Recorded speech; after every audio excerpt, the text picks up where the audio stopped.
एक 16 साल की बेटी साक्षी, उसको मोहम्मद साहिल ने चाकुओं से गोद के हत्या कर दिया। 30-35 बार चाकू मारने के बाद भी पेट नहीं भरा तो पत्थल से कुचल के, पहले पत्थलबाजी करते थे, अब तो पत्थल से कुचल रहे हैं, सर को कुचल रहे हैं। और इस हत्या के बाद जैसे हमेशा होता आया, ट्विटर पे ट्रेंडिंग हो गई जस्टिस फॉर साक्षी। बहुत सारे लोगों ने फेसबुक पे फोटो शेयर कर दिया, साक्षी को न्याय दो। कैंडल मार्च हो गया, साक्षी के हत्यारों को फांसी दो। नेताओं के भी बयान आ गए, बहुत सारे अपने आप को जो हिंदू हितैषी कहते हैं वो भी अपने बयान दे रहे हैं।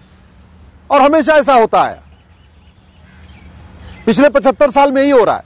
हत्या होती है, कैंडल मार्च होता है, बयान आता है, निंदा होती है, तू मैं होगा, आरोप प्रत्यारोप होगा, नूरा कुश्ती होगी, लेकिन जो काम करना चाहिए वो काम नहीं होता। मैं ये पूछ रहा हूं, चीन में किसी साक्षी की हत्या क्यों नहीं होती?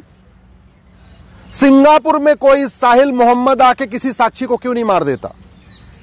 कोरिया में किसी मोहम्मद साहिल की इतनी हिम्मत क्यों नहीं पड़ती कि वहां की किसी साक्षी को मार दे? ये भारत में ही मोहम्मद साहिल साक्षी को क्यों मारता है? जानते हैं क्यों? क्योंकि हमारा कानून घटिया है, हमारी शिक्षा व्यवस्था घटिया है। जब तक यह अल्पसंख्यक बहुसंख्यक का खेल खत्म नहीं होगा, तब तक मोहम्मद साहिल साक्षी को मारता रहेगा। जब तक इस देश में ये मदरसा मिशनरी स्कूल बंद नहीं होंगे और समान शिक्षा लागू नहीं होगी, तब तक मोहम्मद साहिल साक्षी को मारता रहेगा। जब तक इस देश में सारे पर्सनल लॉ खत्म नहीं होंगे, सबके लिए एक समान नागरिक संहिता नहीं बनेगी, तब तक कोई न कोई एक मोहम्मद साहिल किसी एक साक्षी को मारता रहेगा। जब तक इस देश में कठोर कानून नहीं होगा, 1 घंटे के अंदर FIR हो, 1 महीने के अंदर जांच पूरी हो और 1 साल के अंदर फांसी पे लटका दिया जाए दरिंदों को, जब तक ये कानून नहीं बनेगा, पुलिस चार्टर जुडिशियल चार्टर नहीं लागू होगा, तब तक रोज एक मोहम्मद साहिल किसी एक साक्षी को मारता रहेगा।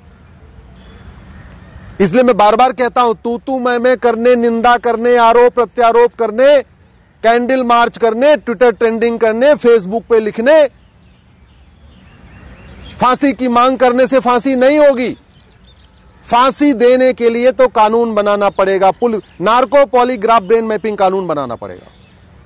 अब उससे पुलिस पूछताछ कर रही, चलती रहेगी पूछताछ, गवाहों के बयान होते रहेंगे, इधर जिरा होगी, उधर जिरा होगी, यही चलेगा, फांसी नहीं होगी। आज तक फांसी हुई किसको? कमलेश तिवारी के हत्यारों को फांसी हो गई क्या? बादल के हत्यारों को फांसी हो गई क्या? डॉक्टर नारंग के हत्यारों को फांसी हो गई? हिना तलरेजा के हत्यारों को फांसी हो गई? अंकित सक्सेना के हत्यारों को फांसी हो गई? कितने हत्यारों को फांसी हुई? इसके बावजूद फांसी मांग करते रहते। अरे भैया, फांसी की मांग करने से फांसी होनी होती तो अब तक 1000-2000 को फांसी हो गई होती, किसी को नहीं हुई। और कोई ऐसा दिन नहीं गुजरता जब भारत में कहीं न कहीं एक जगह किसी न किसी साक्षी को या तो लफ्ज़हात में नहीं फंसा लिया जाता, और नहीं अगर फंसती है तो मार नहीं दिया जाता। देखते देखते अफगानिस्तान में खत्म हो गए, पाकिस्तान में खत्म हो गए, बांग्लादेश में खत्म हो गए, हिंदुस्तान के 9 राज्यों में खत्म हो गए। भारत के 200 जिलों से पलायन हो रहा है। इसके बावजूद भी अभी जो काम होना चाहिए उसकी मांग करते ही नहीं। टीवी में डिबेट होती है, लेकिन जिहाद का समाधान क्या, उस पर चर्चा नहीं होती। पुलिस रिफॉर्म, जुडिशियल रिफॉर्म करना पड़ेगा जिहाद को रोकना है तो। ये जो विशेष कानून, विशेष दर्जा, विशेष योजना, विशेष जो स्पेशल स्टेटस है, इसको खत्म करना पड़ेगा। ये अल्पसंख्यक बहुसंख्यक का कॉन्सेप्ट खत्म करना पड़ेगा, माइनॉरिटी मेजॉरिटी का कॉन्सेप्ट खत्म करना पड़ेगा। मदरसा मिशनरी स्कूल बंद करना पड़ेगा, गुरुकुल शिक्षा लागू करनी पड़ेगी, वैदिक शिक्षा लागू करनी पड़ेगी, जिससे क्या खाना है, क्या नहीं खाना, क्या पढ़ना, क्या नहीं पढ़ना, क्या देखना, क्या नहीं देखना, क्या सुनना है, क्या नहीं सुनना, इस चीज का भाव बच्चे में बचपन में डालना पड़ेगा। ये पर्सनल लॉ खत्म करके समान नागरिक संहिता लागू करना पड़ेगा, तब जाके सबके बीच में प्रेम बढ़ेगा, तब जाके साक्षी बचेगी। ऐसे नहीं बचेगी बतौलेबाजी करने से, भाषणबाजी करने से। घुसपैठियों के खिलाफ फांसी देने का कानून बनाना पड़ेगा, जिहादियों को फांसी देने का कानून बनाना पड़ेगा। और न्यायिक व्यवस्था ठीक हो, न्यायिक व्यवस्था 1 साल के अंदर सजा होना शुरू हो जाए, इसके लिए जुडिशियल चार्टर लागू करना पड़ेगा। मेरा आप लोगों से हाथ जोड़ के निवेदन है, इस वीडियो को घर घर पहुंचाइए, अधिक से अधिक शेयर करिए। बहुत हो गया तू मैं, बहुत हो गया नूरा कुश्ती, बहुत हो गया आरोप प्रत्यारोप। इससे कुछ नहीं होने वाला, न जिहाद रुकेगा, न मजहबी उन्माद रुकेगा, न साक्षी बचेगी।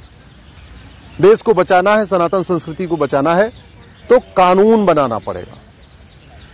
Police reform, judicial reform, election reform करना पड़ेगा, एजुकेशन रिफॉर्म करना पड़ेगा। इसलिए मेरा आपसे निवेदन है, इस वीडियो को अधिक से अधिक लोगों तक पहुंचाइए। अपने सांसदों को टैग करके ट्वीट करिए, अपने क्षेत्र के विधायकों तक पहुंचाइए, अपने सारे व्हाट्सएप ग्रुप में फैलाइए। लोगों को पता चलना चाहिए कि समाधान कानून बदलना ही है। कानून बदलने से समाधान होगा, अच्छी अच्छी बातें करने से नहीं।